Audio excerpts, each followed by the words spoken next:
Mastering the Pressure Canner, your definitive guide to safe home canning. Hey there, and welcome back to the kitchen. If you are looking to step up your food preservation game, stock your pantry shelves, or just cut down on your family's monthly grocery bills, you have come to the absolute right place today.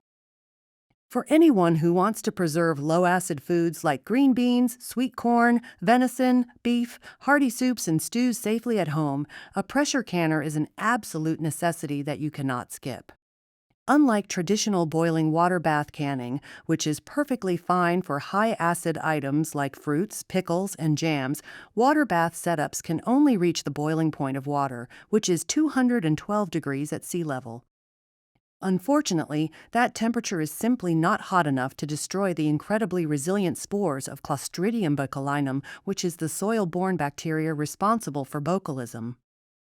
To eliminate that risk entirely and keep your family perfectly safe, low-acid foods must be processed at a much higher temperature range of 240 to 250 degrees. The only way to achieve this in a home kitchen is through a specialized pressure canner, which traps steam to raise the internal atmospheric pressure, driving the temperature up to those critical bacteria-killing levels. Investing in one of these tools will give you the ultimate confidence to build a completely shelf-stable pantry full of ready-to-eat meals. When you start shopping around for your very first pressure canner, you will quickly notice that the market is dominated by two main categories, which are dial gauge canners and weighted gauge canners. Both styles are highly effective at preserving your food, but they monitor and regulate that internal pressure in entirely different ways.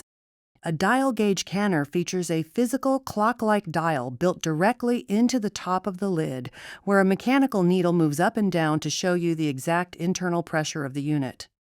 The biggest advantage to this design is absolute precision because you can see exactly what is happening inside the pot at any given second. If your specific recipe requires 11 pounds of pressure, you can watch that needle and tweak your stovetop burner heat until it rests exactly on that mark. This visual confirmation is incredibly comforting for beginners who feel nervous about guessing the pressure.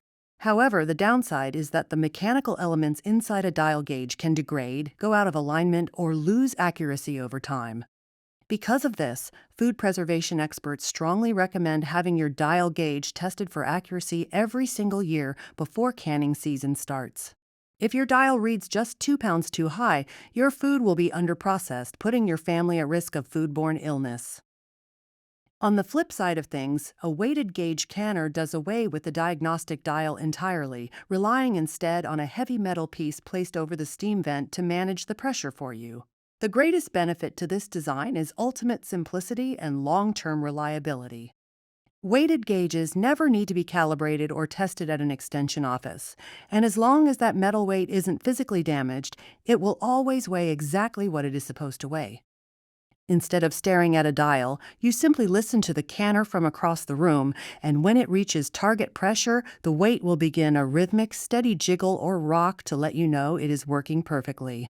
The downside is that you do not get precise real-time read on the exact pressure inside, meaning you only know that you are at or slightly above your targeted weight threshold. Furthermore, the constant jiggling, rocking, and hiss of escaping steam can make your kitchen quite loud during a long 90-minute processing run.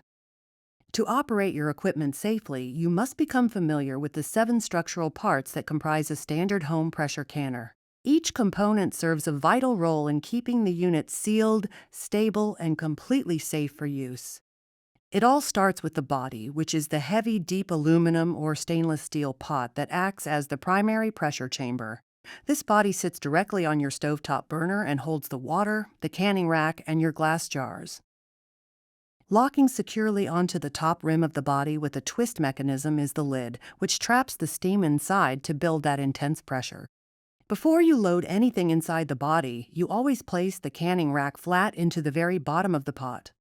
This rack keeps your glass jars elevated above the metal bottom so they do not crack from the direct intense heat of the burner. To ensure no steam leaks out the sides of your machine, the sealing gasket is a flexible rubber ring snugly embedded inside the interior groove or track underneath the lid, creating an airtight and steam-tight seal between the lid and the pot rim. Built right into the lid as well is the safety plug or overpressure valve, which acts as an emergency backup by automatically popping out to release steam if the pressure ever builds to dangerous levels. Next is the vent pipe, a hollow tube screwed directly into the top center surface of the lid that allows trapped air to exhaust and provides an escape route for steam. The vent pipe features a continuous, clear opening through its center, and before every single use, you must look directly through this opening toward a light source to make sure it is completely free of food debris, mineral deposits, or dust. Finally, the pressure weight sits directly on top of the external opening of the vent pipe to control and regulate the internal pressure level.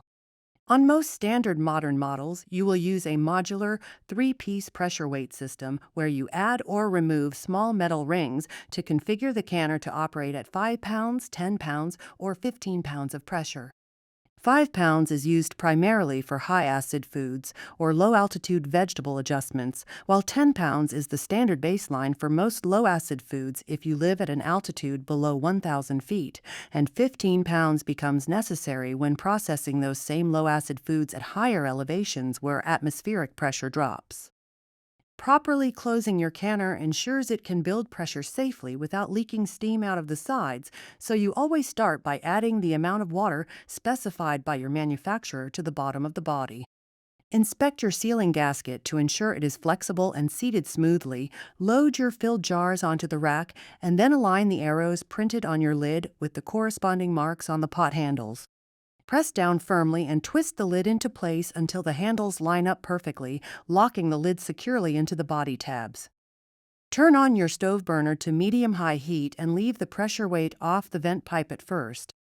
Wait until you see a steady, visible column of steam shooting straight up out of the vent pipe opening, and let the steam exhaust continuously for exactly 10 minutes to clear out all trapped atmospheric air before you place your pressure weight on top. Opening the canner at the end of the cycle requires just as much patience, as rushing this process can cause your glass jars to shatter or cause liquid to rush out of the jars due to a sudden temperature drop. Once your recipe's processing time is completely finished, turn off the stove burner entirely. Do not touch the weight, do not move the pot, and never try to force the lid open. Simply let the canner sit completely undisturbed on the stove and allow the internal pressure to drop naturally back down to zero. You will know it is down to zero when the dial gauge hits the zero mark or when the automatic cover lock pin drops back down with a click. Once the pressure is completely gone, use a pair of tongs or an oven mitt to remove the pressure weight from the vent pipe. Wait an additional 2 to 5 minutes, then gently twist the lid to unlock it, making sure to tilt the underside away from your face so that the remaining burst of hot steam shoots out the back, protecting your face and eyes from getting burned. Now that you know exactly how to handle the physics and safety of your equipment, you are fully prepared to start safely canning your own harvest at home. If you want to master more homesteading skills, protect your family food supply, and learn step-by-step recipes alongside me, make sure to hit that subscribe button below and turn on the notification bell so you never miss any of my upcoming weekly tutorials.